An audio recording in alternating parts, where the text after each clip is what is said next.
तो क्लास कैसे हैं आप लोग। स्वागत है आपका केल्विन में। मैं हूं विनीत, आपके सामने हाजिर लेकर the making of nationalism in Europe के 2 मार्क्स 3 मार्क्स और 5 मार्क्स के क्वेश्चन जो कॉन्टिन्यूस आपके एग्जाम्स में आ रहे हैं, जो बार बार आते हैं। और अगर आप इन क्वेश्चंस को प्रिपेयर कर ले तो आपके मैक्सिमम चांसेस है कि आपको पेपर के अंदर कोई दिक्कत नहीं होने वाली, और वैसे भी नहीं होगी क्योंकि भाई केल्विन है आपके साथ। तो चलिए क्लास शुरू करते हैं इस वीडियो को। तो क्लास जो हम डिस्कस करने वाले हैं वो करने वाले हैं making of nationalism in Europe के जो वेरी शॉर्ट आंसर क्वेश्चन है, ठीक है, जो शॉर्ट सॉरी वेरी शॉर्ट कह रहा हूं, शॉर्ट आंसर जो है 2 to 3 मार्क्स के जो क्वेश्चंस आते हैं उनके बारे में आप जानते हैं। ये क्वेश्चन भी इंपॉर्टेंट हो जाते हैं आपको 2 से 3 मार्क्स बोर्ड के अंदर। तो यार एक मार्क्स कीमती होता है और आपके हर एक चीज के अंदर। तो क्लास चलिए स्टार्ट करते हैं आपका शॉर्ट आंसर। पहला शॉर्ट क्वेश्चन कौन सा? Explain any 3 believes of the conservatism that emerge after 1815। Oh my God, conservatism आप जानते हैं 1815 के अंदर बैटल ऑफ वाटरलू हुई थी, जिसके अंदर नेपोलियन हारा था, ठीक है। रशिया, पर्शिया, इन सब ने मिलकर, 4 देशों ने मिलकर नेपोलियन को डिफीट किया था। और ये सारे कंजर्वेटिव थे, कंजर्वेटिव डिजाइन के लोग थे। ये सोचते थे they all think that the past was good. ये जानते हैं, आप जानते हैं कंजर्वेटिव जो रशियन रेवोल्यूशन के अंदर हमने बहुत सारी विचारधारा पढ़ी थी क्लास 9 के अंदर, उसी में से एक चीज है जिसके अंदर ये कहा जाता है बच्चा, ठीक है, सॉरी, जिसके अंदर ये कहा जाता है कि, ठीक है, we must respect our past, we must respect our past,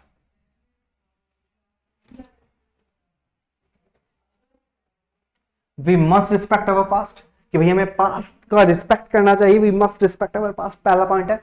second point की अगर हम बात करते हैं यहां पर, तो दूसरा पॉइंट आ जाता है कि चेंजेस मस्ट बी स्लो। जो चेंजेस है वो स्लो होने चाहिए।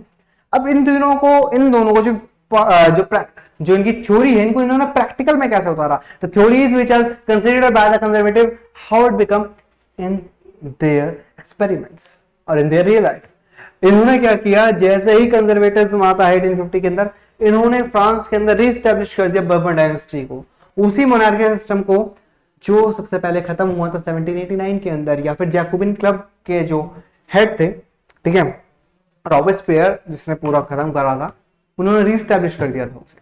अपने यहाँ के चर्च या फिर इंस्टीट्यूशंस को बचाने की बात करी इन्होंने कुछ चीजों को यह भी कहा कि जो नेपोलियन ने जो जर्मन संघ बनाए हैं, जो जर्मन यूनियंस बनाई है 39 स्टेट्स की, उनको बचा के रखा।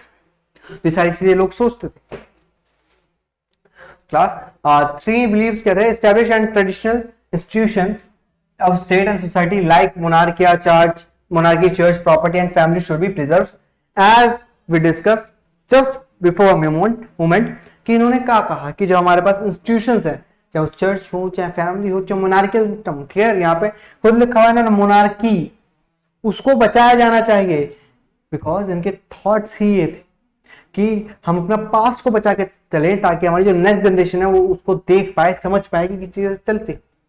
They believe in the modernization, वो modernization में believe करते थे। As I told, they want the changes, but the changes must be slow. ये changes चाहते थे लेकिन changes slow होने चाहिए of the traditional institution to strengthen them, ताकि वो strong हो सके, rather than returning to the society of pre-revolutionary days।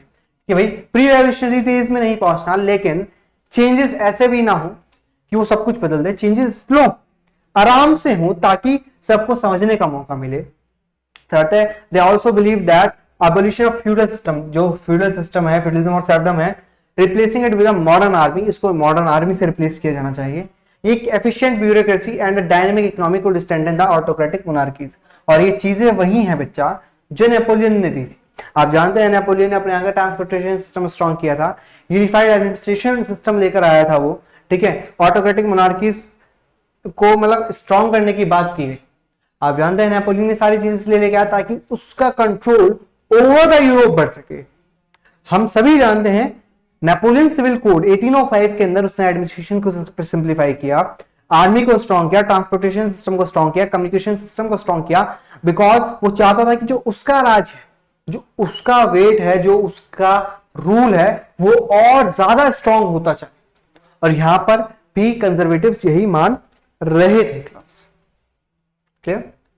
I hope आपको ये समझ आया होगा। नेक्स्ट क्वेश्चन पे चलते हैं। Explain the condition that were viewed as obstacles at the economic exchange and growth by the new commercial classes during the 19th century of Europe. Question काफी बड़ा है लेकिन पार्ट के अंदर डिवाइड करके समझते हैं बेटा। वो सारी कंडीशन बतानी है, explain the condition that were viewed, जिनको देखा जाता है ऑब्स्टेकल्स यानी रुकावटों के तौर पे देखा जाता था। कब? टू द इकोनॉमिक एक्सचेंज, जब इकोनॉमिक एक्सचेंज और ग्रोथ की बात हो रही है नए कमर्शियल क्लासेस के अंदर during the 19th century. 19th century यानी 1800 के समथिंग, आप जानते हैं 19th सेंचुरी का मतलब है 1800 के समथिंग। वहां पर जो इकोनॉमिक ग्रोथ हो रही है वहां पे क्या क्या ऑब्स्टेकल्स देखे जा रहे थे, ठीक है, वो कौन कौन सी कंडीशन थी जिनको ऑब्स्टेकल्स के तौर पे देखा जाता है कि भाई ये हमारे लिए रुकावटें पैदा करेंगी। आप जानते हैं 18th सेंचुरी के अंदर यूरोप के अंदर इंडस्ट्रियल रेवोल्यूशन का फेज स्टार्ट होता है और वो वहां पे इंडस्ट्री स्टैब्लिश होती हैं, बहुत लोग इंडस्ट्री स्टैब्लिश करते हैं और वहीं पे चीजों को देखा जाने लगता है कि भाई किस तरीके से चीजें बढ़ेंगी और बदलेंगी। Economic sphere liberalism stood for the freedom of market. Clear? Liberalism का मतलब क्या होता है? लिबरलिज्म का मतलब जान लेते हैं बच्चा। लिबरलिज्म का मतलब यहां पर ये होता है कि जब आप अपनी मार्केट से ट्रेड बैरियर्स हटा लेते हैं, जब आप अपनी मार्केट से ट्रेड बैरियर्स हटा लेते हैं।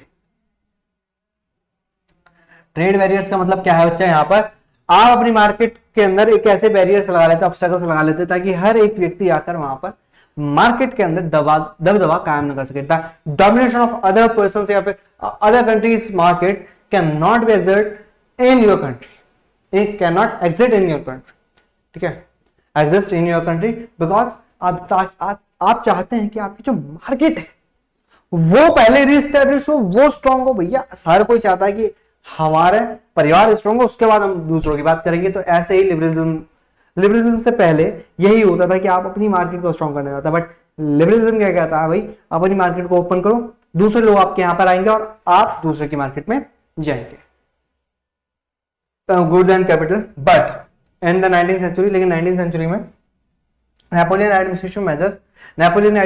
एडमिनिस्ट्रेटिव मेजर्स स्टार्ट किए जिसने काउंटलेस स्मॉल प्रिंसिपलिटीज को कन्फेडरेशन बनाया 39 स्टेट्स का। हर एक पोस्ट का अपनी करेंसी थी, ठीक है, each post its own currency and weight and measures, ठीक है, कि भाई सबके पास अपनी अपनी करेंसी थी, अपने अपने वेट मेजर्स, उसको यूनिफाइड किया गया था बाद में। एक मर्चेंट ट्रैवलिंग जो हैम्बर्ग से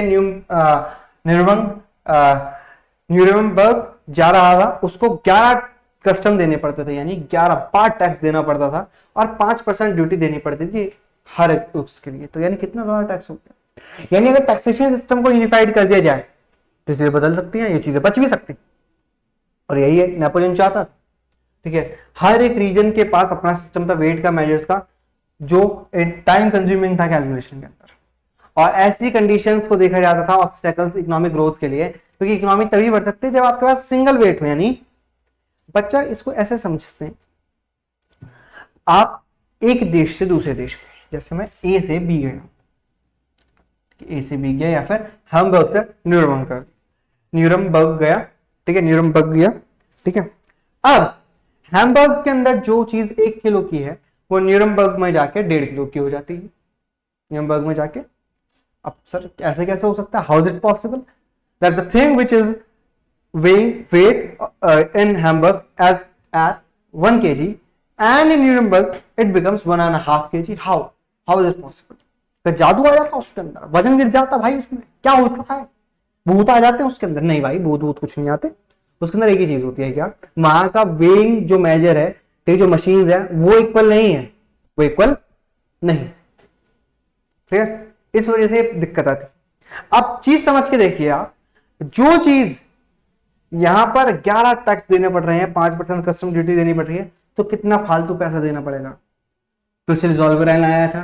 आप जानते हैं ज़ोल्वेराइन ने 32 टैक्स को हटा के सिर्फ 30 टैक्स को हटाकर 2 टैक्स कर दिया था, 30 to 2, ठीक है, 30 से 2 कर दिया था टैक्स, ताकि चीजें और सिंप्लीफाई हो सके, इकोनॉमिक ग्रोथ हो सके, ठीक है। और ये सारी चीजें वहां पर स्टैब्लिश की गई ताकि वहां पर चीजें और ज्यादा स्ट्रांग होती रही, ठीक है। यानी एडमिनिस्ट्रेशन स्ट्रांग किया है, ड्यूटीज को चेंज किया, कैलकुलेशन सिस्टम को यूनिफाइड किए। 1804 के जो आप जानते हैं नेपोलियन सिविल कोड के अंदर कहा गया कि भाई सिंगल करेंसी चलेगी, ठीक है, स्टैंडर्डाइज्ड वेट्स होंगे, ये सारी चीजें होंगी, तभी जाके आगे चीजें स्ट्रांग हो सकती हैं, वरना चीजें स्ट्रांग नहीं हो सकती मेरा बच्चा, क्लियर। और लॉन्ग आंसर की बात कर लेते हैं, 5 मार्क्स का क्वेश्चन, ठीक है, सर घुमा देते हैं कि भाई अप्रोच कैसे करना है सर, इसके अंदर कीवर्ड्स क्या होते हैं, चीजें कैसे लिखी जाती हैं, कितने पॉइंट्स में आता है, पैराग्राफ में तो नहीं आता। ये सब हम डिस्कस कर लेंगे भाई आराम से, तसल्ली से। तो आराम से सॉल्यूशन देखते हैं चले भाई। तो चलिए पहला क्वेश्चन ही पढ़ लेते हैं आपके सामने। आपके सामने पहला क्वेश्चन है, what did liberal nationalism stand for. Okay, liberal nationalism किसकी बात कर रहा था, ठीक है। और साथ ही साथ explain any 4 ideas of liberal nationalist movement in the economic sphere. Okay, कि भाई लिबरल नेशनलिज्म किसकी चीज की बात कर रहा था, क्लियर। तो कोई भी 4 आइडियाज इस पे एक्सप्लेन करने हैं बेटा लिबरल नेशनलिस्ट इकोनॉमिक स्फीयर की। भाई लिबरल्स क्या थे आप जानते हैं, लिबरल्स जो बेसिकली अगर इकोनॉमिक स्फीयर की बात करें, ठीक है, लिबरल जो होते हैं इकोनॉमिक स्फीयर के अंदर, ठीक है, इकोनॉमिक स्फीयर के अंदर अगर हम बात करते हैं तो इकोनॉमिक के अंदर क्या आते हैं, जो ट्रेड बैरियर्स को हटाते हैं, जो ट्रेड बैरियर्स को हटाते हैं। ट्रेड बैरियर्स का मतलब है आपका देश व्यापार कर रहा है, जो कंट्रीज ट्रेडिंग, बट क्या होता है हम अपने देश के जो मर्चेंट्स होते हैं, जो ट्रेडर्स होते हैं, जो व्यापारी होते हैं, जो बिजनेसमैन होते हैं, उनको बढ़ाने के लिए हम उनको सुरक्षा देते हैं, हम उनको क्या देते हैं, सिक्योरिटी देते हैं। और ये कहते हैं कि भाई आप इस कंट्री के अंदर व्यापार करते रहिए, ट्रेडिंग करते रहिए, कोई भी बाहर से आके यहाँ पे व्यापार नहीं कर सकता। इसी प्रोटेक्शन शील्ड को हम ट्रेड बैरियर कहते हैं, ठीक है। हम टैक्स इंपोज कर देते हैं, बहुत सारे टैक्सेस लगा देते हैं, ठीक है, ड्यूटीज लगा देते हैं ताकि कोई और वहां पर ना आ पाए। बट लिबरल्स कहते हैं कि इन सबको हटा देना चाहिए और मार्केट ओपन होनी चाहिए, आप भी दूसरों के साथ व्यापार करें और दूसरे आपके साथ व्यापार करें। सिंपल सिनेरियो है बेटा, अगर आप किसी को अपनी बर्थडे पार्टी नहीं देते तो कोई आपको अपनी बर्थडे पार्टी में नहीं बुलाएगा, और ये चीज यहीं पर लागू होती है मेरे बच्चा, क्लियर। तो चलिए नेशनलिज्म की बात कर लेते हैं। लिबरल और liberal nationalism stood for freedom for the individual. अगर हम फ्रीडम ऑफ इंडिविजुअल की बात करते हैं, क्योंकि बैरियर्स को हटाना ही लिबरलिज्म का रियल मीनिंग है, and equality of all before the law, equality की बात करते हैं। 4 आइडियाज देते हैं लिबरल नेशनलिस्ट के इकोनॉमिक स्फीयर के अंदर, क्या क्या है। Liberal stood for freedom of market, freedom of market यानी बैरियर्स को हटा दिया जाए। Abolish of state impose restriction, जिसको हम ट्रेड बैरियर्स के नाम से भी जानते हैं कि ट्रेड बैरियर्स और रेस्ट्रिक्शंस को हटा दिया जाए, ठीक है। ऑब्स्टेकल्स को हटा लिया, ऑब्स्टेकल्स भी यूज कर सकते हैं, you can use obstacle as a word. जैसे एग्जांपल के नेपोलियन का जो एडमिनिस्ट्रेशन था उसने कन्फिडेट किया 29 स्टेट्स को, ठीक है। हर एक के पास अपनी करेंसी थी, वेट मेजर थे, इन सबको हटाया गया एंड यूज एज ऑब्स्टेकल्स। भैया ऑब्स्टेकल्स यानी एक मतलब एक बैरियर के तौर पे इसको देखा जाता था इकोनॉमिक एक्सचेंज के अंदर, और इन सभी को हटाना चाहिए, और वो चाह भी रहे थे कि भाई इन सबको हटा दिया, और नेपोलियन इन सबको हटा दिया था। आप जानते हैं नेपोलियन ने एक equal administration, simplified administration start किया, ठीक है, स्टैंडर्ड वेट मेजर स्टार्ट किया, एक इक्वल करेंसी जो पूरे देश में चल रही थी उसको स्टार्ट किया। लिबरल नेशनलिस्ट ने आर्ग्यू किया क्या, एक क्रिएशन किया जाए एक unified economic territory allowing the unhindered movement. भैया अनहिंडर्ड मूवमेंट इसका मतलब क्या है, एक यूनिफाइड इकोनॉमिक, ठीक है, टेरिटरी की बात जहां पर की गई है। इसका मतलब क्या होता है सर, बेटा इसका मतलब यह है मेरा बच्चा कि एक ऐसा गलियारा, ये एक ऐसी चीज, एक ऐसी टेरिटरी जहां पर टैक्स ना लिए जाए। अगर मैं यहां से इस जगह से यहां पर व्यापार कर रहा हूं तो यहां पर ज्यादा टैक्स ना लगे, अगर लगे तो वो इतने कम हो कि सभी के सभी उसको बेयर कर पाए, यानी उसको झेल पाए। ऐसा क्यों बेटा, जितना ज्यादा इजी मूवमेंट होगा, जितना ज्यादा आसान ट्रेड होगा, उतना ही ज्यादा लोग व्यापार करेंगे और उतना ही ज्यादा आपको बेनिफिट होगा, एक कंट्री को बेनिफिट होगा, क्लियर, ठीक है। 1834 के अंदर एक कस्टम यूनियन बनाया गया जिसको ज़ोल्वेराइन कहा गया, जिसने 30 टैक्सेस को, यानी 30 टैक्स लगते थे उसको खत्म करके सिर्फ 2 टैक्स रख दिए। कह रहा कि भैया आप यहां से ए से बी जा रहे हैं या बी से ए आ रहा है, आपको 30 टैक्स देना नहीं, 30 टैक्स मत दो, आप सिर्फ 2 टैक्स दो और इसी में काम हो जाएगा। टैरिफ बैरियर्स को हटाया जो 30 से सिर्फ 2 रह गए थे, ठीक है। और सबसे इंपॉर्टेंट बात थी, यानी पहले आपको 30 बार चाटे पड़ते थे, और आपको 2 बार चाटे पड़ रहे हैं, आपको सिर्फ 2 बार वाला अच्छा ना, तो बस आप जब नंबर कमाते तो आपके पापा आपकी पीठ पे 30 को नहीं मारते थे, आप सिर्फ 2 ही मार रहे हैं, क्योंकि आप वीडियो सॉल्यूशन देख रहे हैं, क्वेश्चन पढ़ रहे हैं, प्रीवियस ईयर कर रहे हैं, तो नंबर कमाने के चांसेस ही नहीं है। ये the creation of network of railways, जो नेटवर्क ऑफ रेलवेज था, further stimulated mobility, harnessing economic interest of national unification, clear. एक नेटवर्क बनाया गया रेलवेज का, we know that in 1804 in Napoleon civil code, Napoleonic civil code के अंदर Napoleon has strengthen that transportation system as well. Napoleon transport system को भी बहुत ज्यादा स्ट्रॉन्ग किया था। वो ट्रांसपोर्टेशन सिस्टम क्या शो कर रहा था बेटा, वो ये शो कर रहा था कि भाई जो रेलवे नेटवर्क जितना स्ट्रांग हो जाएगा या ट्रांसपोर्टेशन सिस्टम जितना स्ट्रांग हो जाएगा तो मोबिलिटी जो है, ठीक है, जो इनटेक और मतलब एक्सपोर्ट और इंपोर्ट है किसका, सामान का, वो बहुत ज्यादा बढ़ जाएगा। यानी एक जगह से दूसरी जगह पे जो सामान की जो मोबिलिटी है, ठीक है, जो आप कह सकते हैं कैरी फॉरवर्ड है, वो बहुत ईजी हो जाएगा। क्लियर? और जितना ईजी ये होगा लोग उतना ही ज्यादा व्यापार वहां पर कर और करेंगे भी मेरे बच्चे। समझ के देखते हैं, अगर यहां से अमेरिका की फ्लाइट 1000 रुपए 5000 रुपए की हो जाए और आराम से जाओगे तो आप कहोगे अरे सर लो 5000 रुपए हमें भेजो, ठीक है, ठीक है। फ्लाइट जितनी चीप हो जाएगी और जितना इजी वे मेथड हो जाएगा आप उतना ही वहां पर जाएंगे। और यही रीजन है कि हम ट्रेड के अंदर यही कर चाहते हैं कि इजी टू इजी हो जाए मेथड्स, ठीक है, ताकि हम सामान को या फिर उसकी मोबिलिटी को, ठीक है, उसकी मूवमेंट जितनी ज्यादा इजी हो जाएगी हम उतना ही ज्यादा स्ट्रॉन्ग वहां पर ट्रेड कर पाएंगे बच्चा। क्लियर? ठीक है। Next question is how had revolutionaries spread their ideas in many European state after 1815।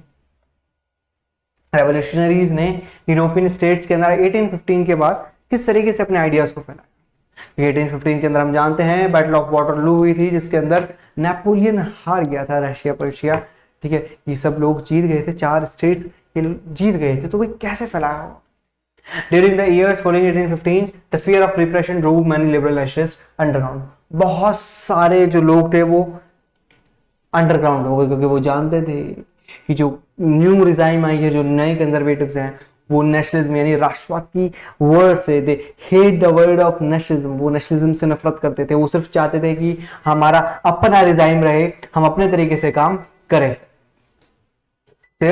Secret societies बनाई गई यूरोपियन स्टेट्स के अंदर, जिन्होंने रेवोल्यूशनरीज को ट्रेन किया ताकि वो अपना आइडिया फैला सकें। Revolutionaries idea were spread by opposing monarchial forms and fight for liberty freedom. किस तरीके से स्प्रेड हुआ? उन्होंने मोनार्की को यानी जो राजतंत्र था, we all know that after 1815 जब बैटल ऑफ वाटरलू हुई और न्यू कंजर्वेटिव रिजाइम आता है, उस न्यू कंजर्वेटिव रिजाइम के अंदर हम एक चीज जानते हैं कि उसके अंदर जो मोनार्कियल सिस्टम उसको रीस्टैब्लिश किया जाता है, ठीक है, और चीजों को और ज्यादा स्ट्रॉन्ग किया जाता है। जो राजा थे वो और ज्यादा हार्डशिप लागू करते हैं, वो सेंसरशिप लागू करते हैं ताकि उनकी बात सबसे ऊपर। ठीक है, रेवोल्यूशनरीज ने उसी आइडिया को अपोज किया कि भाई मोनार्कियल सिस्टम नहीं चलेगा, और उन्होंने फाइट की लिबर्टी और फ्रीडम के लिए। अगर हम बहुत सारे रेवोल्यूशनरीज को देखें, जो क्रिएशन था नेशन स्टेट का as a necessary part of this struggle for freedom, वो भी एक बहुत बड़ा पार्ट रहा इस फ्रीडम के पार्ट का। जैसे जुसेपी मजीनी जो इटालियन रेवोल्यूशनरीज थे, जो जेनेवा के अंदर 1807 के अंदर जो बॉर्न हुए, ठीक है, वो भी एक मेंबर थे सीक्रेट सोसाइटी का, कार्बोनारी के। उन्होंने अटेम्प्ट किया रेवोल्यूशन 1831 में, ठीक है, और उनको एग्जाइल भेज दिया। उन्होंने बहुत कोशिश की कि भाई हम इनको झुका दें, इनके खिलाफ बोले, लेकिन आप जानते हैं जब जो गवर्नमेंट होती है, जो मोनार्कियल सिस्टम होता है, जब वो स्ट्रॉन्ग रूट के अंदर होती है, स्ट्रॉन्ग पावर होल्डिंग में होती है, तो वो अपने खिलाफ कोई भी आवाज नहीं सुन सकती। You can't oppose the government if the government is in a dictatorship mode.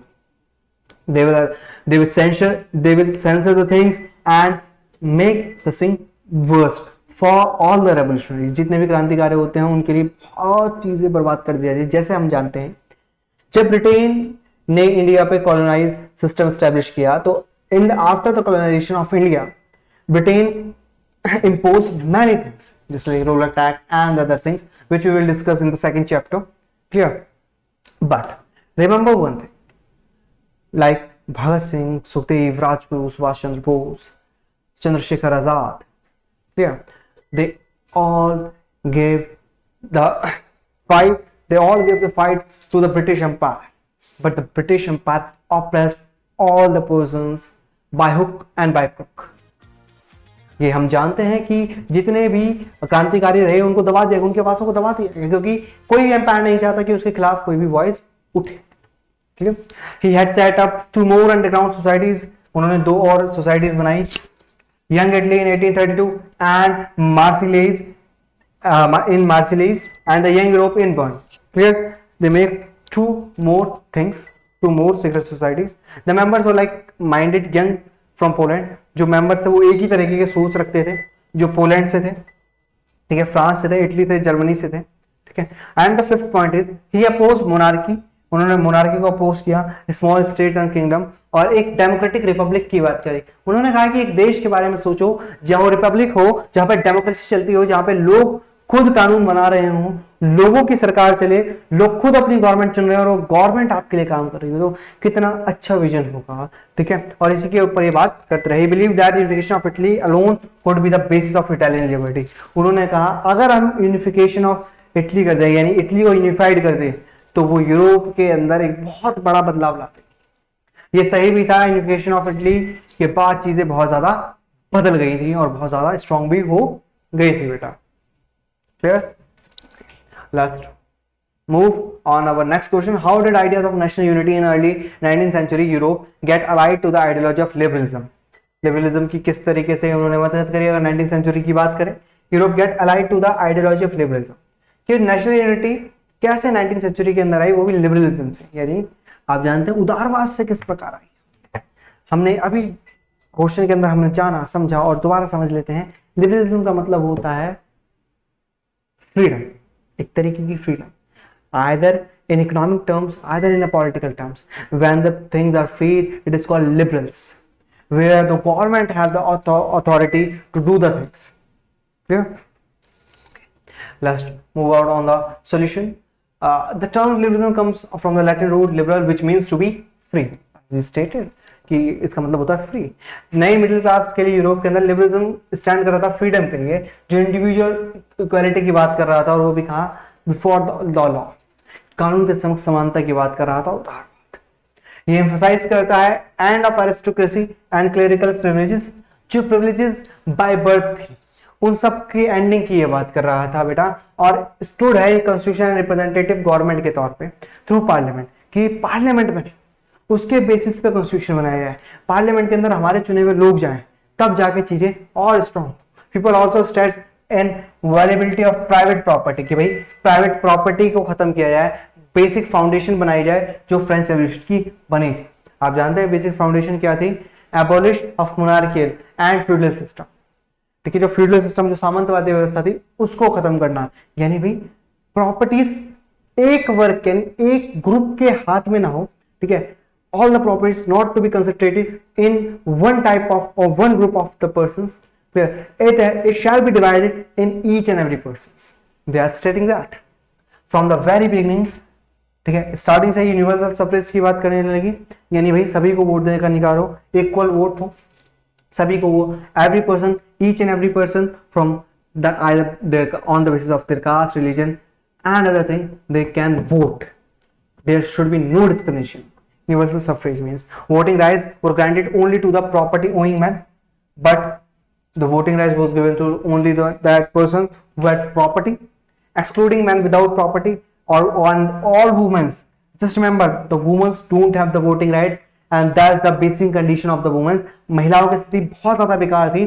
They make their own political parties, groups. They took part in all the nationalist movement. उन्होंने सारे nationalist movement में पार्ट लिया, groups बनाए, but they don't have the voting right, लेकिन उनको vote देने का अधिकार नहीं था। इस चीज से समझो कि महिलाओं की स्थिति इतनी बुरी होगी बेटा।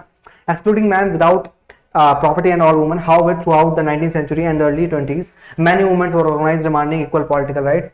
लेकिन वहां पर धीरे धीरे आंदोलन हुए कि भैया हमें क्या दे दो यार वोटिंग राइट, तो क्योंकि वोटिंग राइट कितना इंपॉर्टेंट है। आज जो लोग वोट देने नहीं जाते, ठीक है, वो ये चीज को भूल गए कि एक टाइम पे सिर्फ वोटिंग राइट के लिए ही पूरे के पूरे देश में, पूरे के पूरे यूरोप में आंदोलन चले। यानी वोटिंग राइट इतना इंपॉर्टेंट फैक्टर है। हम clear? The next one is in the economic sense. अगर इकोनॉमिक सेंस में देखें, लिबरलिज्म स्टैंड करता है फ्रीडम ऑफ मार्केट, की मार्केट फ्री कर दी जाए, movement of goods and services shall be promoted, ठीक है। एबोलिशन स्टेट इम्पोज जो रिस्ट्रिक्शंस है उसको खत्म किया जाए, मूवमेंट्स हो जो गुड्स और कैपिटल की हो वो बहुत अच्छे से चले। People often attempted to go beyond restriction, जो लोग होते हैं वो जो रिस्ट्रिक्शन होते हैं उससे आगे जाने की कोशिश करते हैं, ठीक है। Such as the formation of custom union, जो कस्टम यूनियन बनाई गई थी पर्शिया में इन 1894, जिसने सारे टैरिफ बैरियर्स को खत्म कर दिया था, ठीक है। 30 से 2 रह गए थे, वो ज़ोल्वेराइन थी, ठीक है। अब जानते हैं ज़ोल्वेरिन, ठीक है, ज़ोल्वेरिन की बात की गई वहां पर, क्लियर, ज़ोल्वेरिन की बात की गई। The creation of railway networks, जो रेलवे नेटवर्क्स बनाए गए, जिसने नेशनल यूनिफिकेशन को और स्ट्रॉन्ग किया।